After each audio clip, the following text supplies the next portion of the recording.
Bismillahirrahmanirrahim. Assalamualaikum warahmatullahi wabarakatuh. Perkenalkan, saya Rizkyana Lestari, NPM 182121023, jurusan Pendidikan Bahasa Indonesia, Fakultas Keguruan dan Ilmu Pendidikan, Universitas Siliwangi. Nah, di sini saya akan membuat video pembelajaran mengenai materi Bahasa Indonesia kelas 10 KD 3.17 dan 4.17, materi puisi. Nah, ada yang tahu apa itu puisi? Kalian pasti pernah mempelajari puisi kan sebelumnya? Atau kalian pernah membacakannya? Baik, berikut definisi mengenai puisi.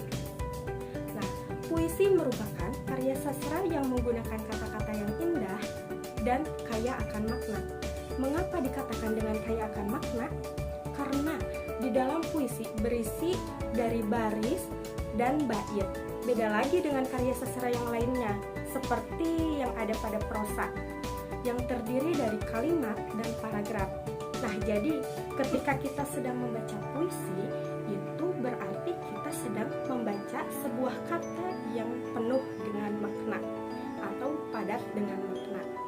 Nah, yang selanjutnya ada yang dinamakan dengan struktur dalam puisi. Nah, di dalam struktur puisi terdapat dua kategori. Yang pertama yaitu struktur fisik, yang kedua yaitu struktur batin. Nah, struktur fisik puisi merupakan unsur puisi yang bisa dilihat dan diamati secara langsung dengan mata. Contohnya, kulitnya itu berwarna apa, tingginya itu berapa, jenis kelaminnya itu apa. Nah, bisa dilihat dan diamati secara langsung oleh mata. Lalu yang kedua tadi ada yang dinamakan dengan struktur batin. Nah, struktur batin puisi adalah unsur pembangunan puisi berupa makna yang tidak terlihat oleh mata. Contohnya, nah jika kita melihat seseorang yang sedang sedih, nah itu kan kita bisa lihat dari struktur batinnya. Mungkin dia itu sedang putus cinta atau bagaimana. Nah, jadi meskipun batin itu sulit untuk dilihat secara langsung oleh mata, tetapi kita bisa merasakannya seperti itu. Lalu, nah di dalam struktur fisik terdiri dari yang pertama yaitu ada yang dinamakan diksi. Nah, dalam struktur fisik yang pertama itu ada diksi. Diksi merupakan pilihan kata dari penyair untuk mendapatkan efek yang sesuai dengan keinginannya. Nah, di dalam pemilihan kata dalam puisi itu sangat berpengaruh dengan makna yang lain yang ingin disampaikan oleh para penyair atau penulis itu sendiri.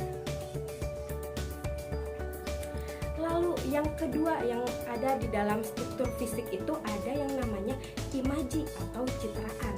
Nah, imaji atau citraan merupakan pemberian gambaran kepada para pendengar atau pembaca agar seolah-olah dapat melihat, mendengar, merasakan atau mengalami hal-hal yang terkandung di dalam puisi tersebut. Nah, citraan mempunyai 6 macam diantaranya, yaitu penglihatan, pendengaran, penciuman, perasaan, perabaan, dan pergerakan seperti itu. Lalu yang ketiga yang ada di dalam struktur fisik ialah kata konkret. Nah, kata konkret merupakan susunan kata yang memungkinkan terjadinya imaji seperti permata senja yang menggambarkan pantai atau tempat yang sesuai dengan datangnya senja seperti itu. Lalu yang keempat yaitu gaya bahasa atau majas. Nah, gaya bahasa atau majas merupakan pemakaian bahasa dengan cara melukiskan sesuatu dengan konotasi khususnya sehingga arti itu menggambarkan arti sebuah kata bisa mempunyai banyak makna seperti itu. Lalu yang kelima di dalam struktur fisik tersebut yaitu ada yang dinamakan rima atau irama. Rima atau irama merupakan persamaan bunyi dalam penyampaian puisi dari awal hingga akhir puisi tersebut. Lalu yang terakhir di dalam struktur puisi itu ada yang namanya tipografi. Nah, tipografi merupakan bentuk format suatu puisi seperti pengaturan baris, batas tepi kanan kiri, atas bawah, jenis huruf yang digunakan oleh penulis. Nah, contohnya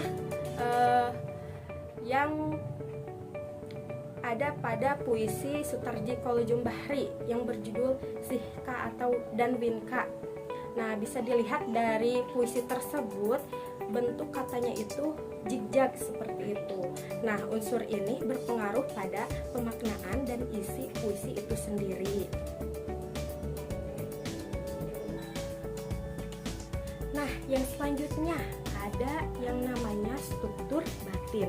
Nah, tadi sudah dikatakan bahwa struktur batin dalam puisi merupakan unsur pembangunan puisi yang berupa makna yang tidak terlihat oleh mata, tapi bisa dirasakan seperti itu. Nah, di dalam struktur batin ini, di antaranya yang pertama yaitu terdapat tema atau makna. Nah, unsur ini berupa makna yang tersirat yang ingin disampaikan penulis kepada pembaca ataupun pendengarnya seperti itu. Lalu yang kedua di dalam struktur batin ialah ada yang namanya rasa atau feeling. Nah, rasa ini merupakan suatu hal yang dilatari oleh latar belakang si pengarang atau si penyair tersebut. Misalnya, latar belakang yang dilihat dari agamanya, pendidikannya, kelas sosialnya, jenis kelaminnya, ataupun pengalaman sosial yang dimiliki oleh si penyair tersebut. Lalu yang ketiga di dalam struktur batin tersebut ada yang namanya nada. Nada merupakan sikap penyair terhadap audiensnya yang berkaitan dengan makna dan rasa. Nah, dari nada yang terdengar tersebut, audiens dapat menyimpulkan sikap penulis yang sedang mendikte ataupun menggurui dan sebagainya. Lalu yang terakhir dalam struktur batin ada yang dinamakan dengan amanat. Nah, amanat merupakan pesan yang ingin disampaikan oleh pengarang atau penyair tersebut pada para audiensnya. Nah, biasanya amanat ini dapat ditangkap oleh orang itu berbeda-beda, baik itu oleh pembaca, oleh pendengar, maupun oleh penulis itu sendiri. Nah, jadi kesimpulannya, bentuk puisi itu merupakan bentuk karya sastra yang menggunakan kata-kata sebagai media dan menekankan unsur perasaan seperti itu. Nah, sekian video pembelajaran yang dapat saya sampaikan. Terima kasih dan sampai jumpa.